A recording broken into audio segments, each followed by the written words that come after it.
Hello, welcome to Jack's Backyard. If you haven't been here before, my name is Jackie Doyle and I live in Yandina on the Sunshine Coast in Queensland. I am passionate about food, buying it as close to the producer as possible, wasting as least amount of food as possible, and growing just a little bit yourself, doing what you can with what you have, and doing all of that with joy in your heart. So, if you have been here before, welcome back. So, what I thought I'd do today is I've actually already filmed this once, and then I realised the sound wasn't on. So, here we go again. So, what I thought I'd do today, so I'm trying to encourage people to grow just a little bit with whatever they have. You know, people are time poor, haven't got a lot of space, they're renting. You know, there's lots of reasons why people don't grow a garden or a bit of their own food.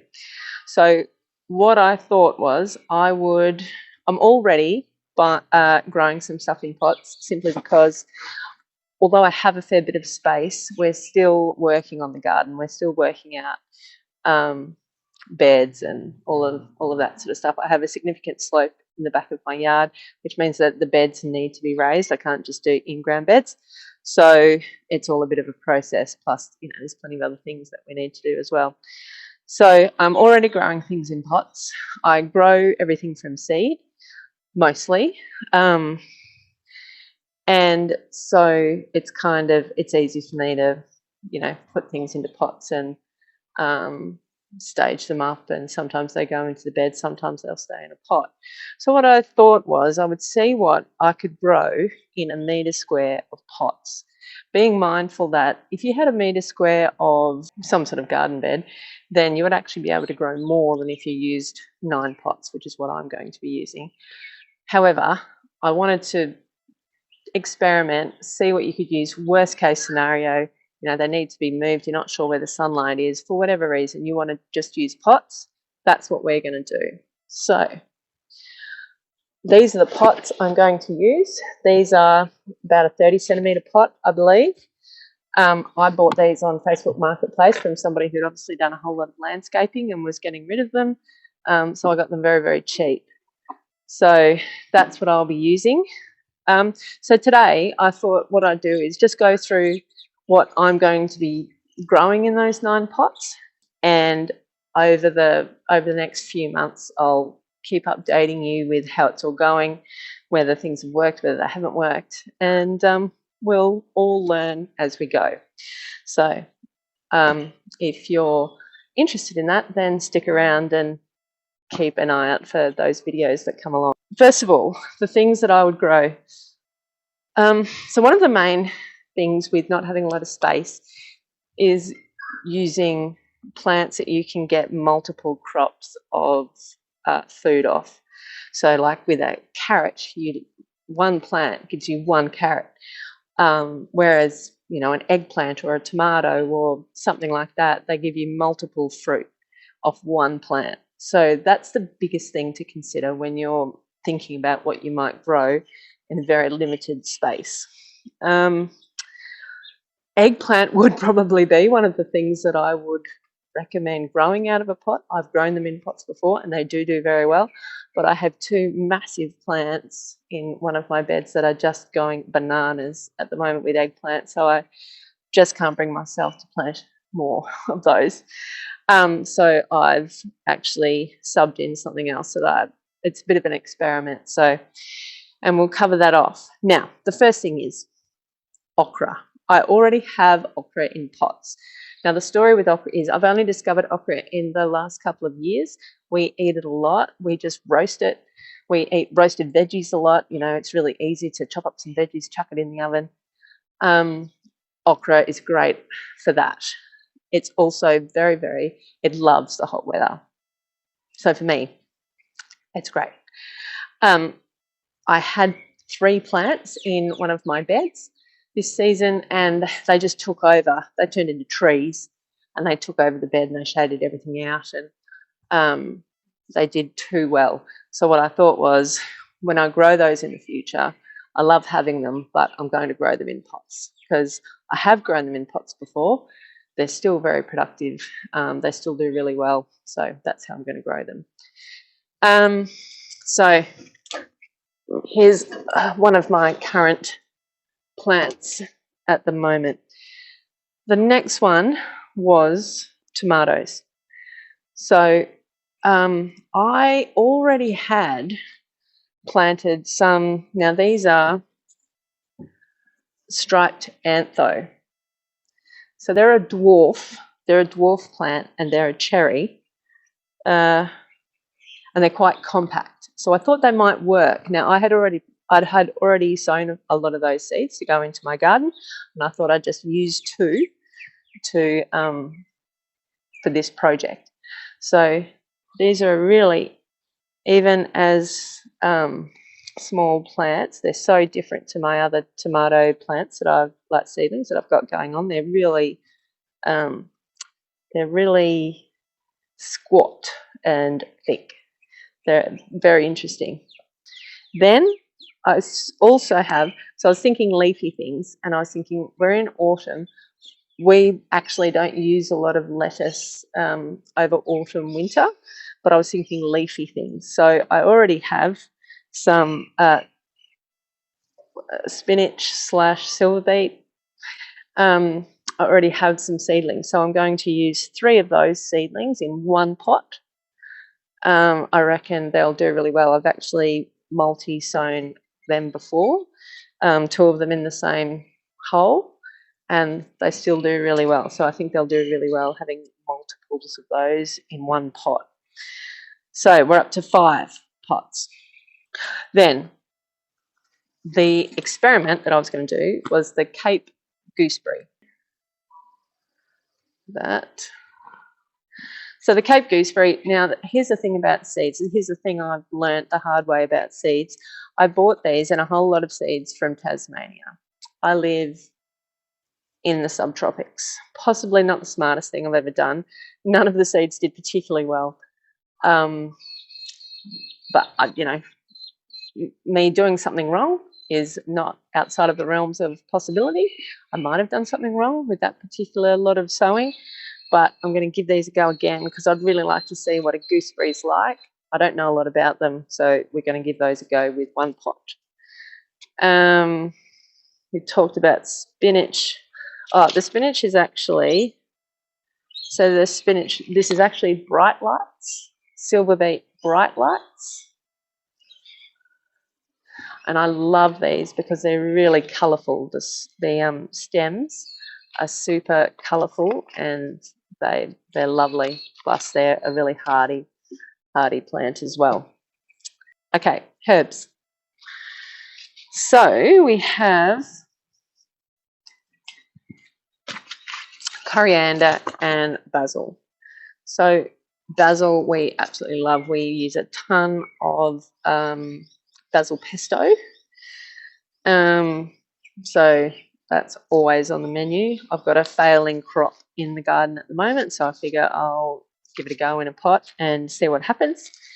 Coriander is problematic for me. Living in the subtropics, it hates summer. Just wants to either die or bolt. So I'm going to give coriander a go, seeing as we're getting into our cooler time, and we'll see how that goes. But what I'm going to do with these, I'm actually going to multi-sow them. I'm going to put 2 or 3 seeds in a hole, and then put 3 clumps of each of the herbs in each pot. So that's the plan with those. So that's another 2 pots. So we're up to 8.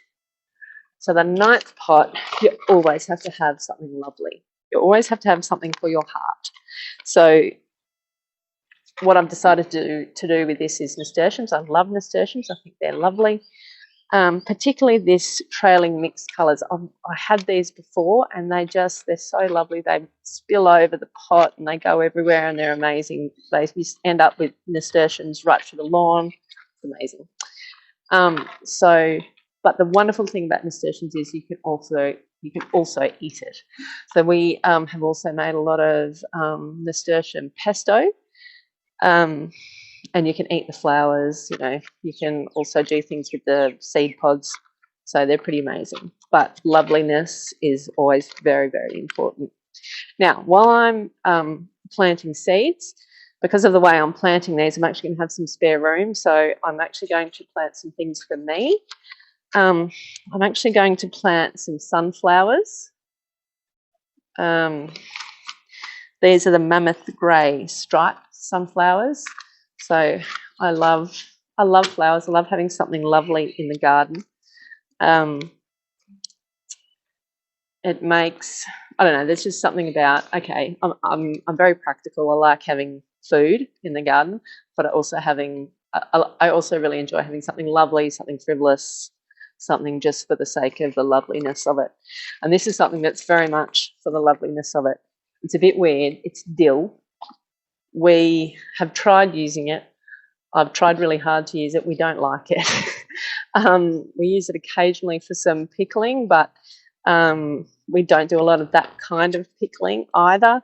So it's literally, the flowers on these are beautiful. They're just absolutely glorious. They're really different. Google it. They look really, really lovely. So that is very frivolous, that particular one. Now, amaranth. Amaranth I actually haven't had a lot to do with. I actually don't know a lot about it. I do believe you can use the young leaves on these, so but I haven't grown it before, so we're going to give that a go as well. So there's two different ways that I'm going to plant these seeds. So I will point you down so that you can see what's going on. Okay, so first of all, I'm going to do the herbs. So as I said, the herbs are actually going to be in clumps.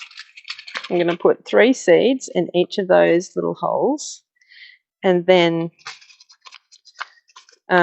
split the clumps up once they germinate. So lots of the seed packets say that, you know, whatever it is should go straight into the ground. Experiment, see what's the case for your particular situation. I find myself, I forget where I've put stuff out in the garden.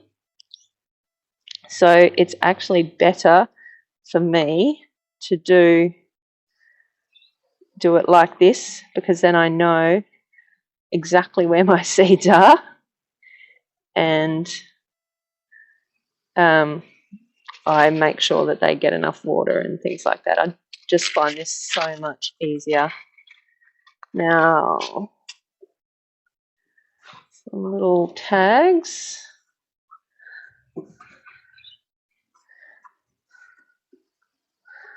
Right, basil. Same thing with this.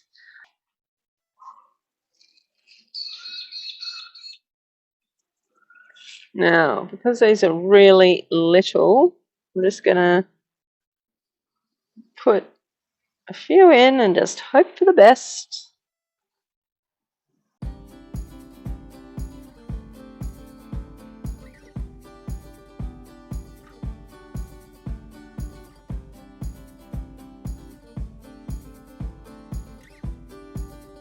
Now, I did just want to highlight that I have already watered this soil before I've put the seeds in.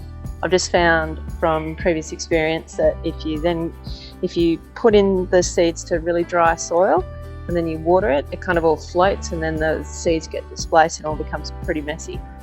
So we got halfway, and we break it into thirds. Okay, so this is just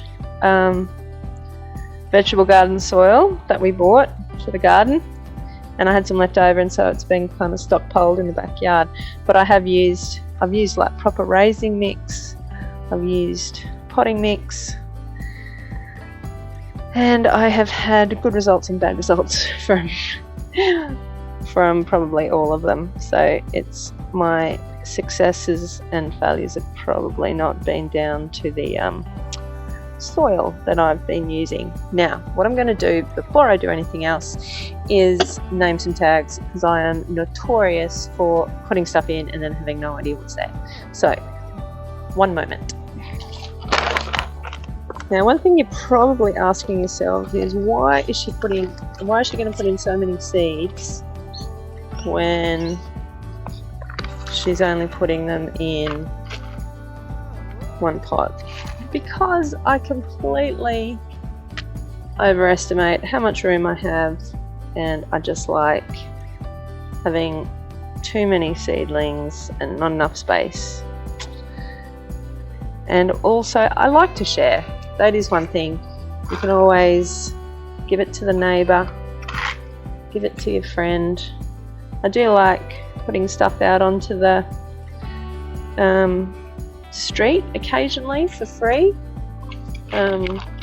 just to, you know, encourages the community to get involved in a bit of gardening. I'm just going to use these up because I didn't have a good run with these before, and I'm just going to see how they go this time. If they don't work, that's fine. I'll look into getting a local variety, or maybe they don't suit this climate at all. Not really sure. But we're going to use all the seeds regardless, and I hope for the best. That's kind of how this garden rolls.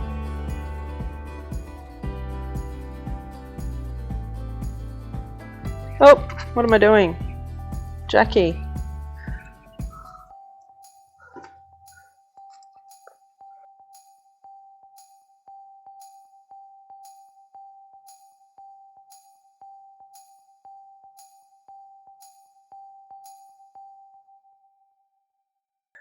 Now, some of you may not have grown stuff out from seeds before. You don't have to, but you get some really interesting varieties. You know, you can buy heirloom varieties when you buy seeds, and you just get some really different stuff that, you know, when you buy, you know, a 6-pack of cherry tomatoes or something from, oh gosh, they're small, from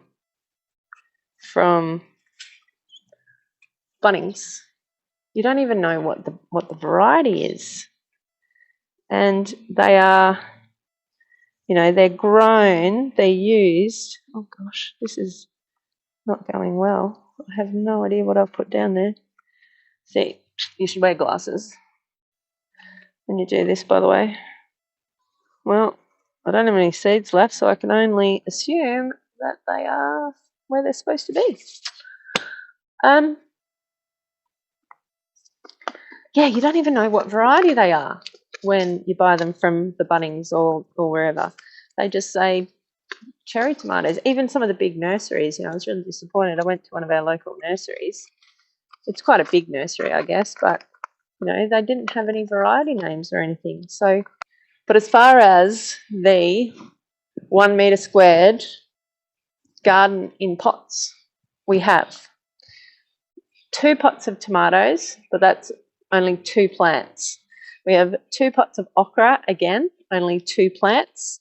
We have 1 pot of basil, but we're going to have we're going to have 3 clumps of basil. The coriander, we're going to have 3 clumps of coriander in 1 pot.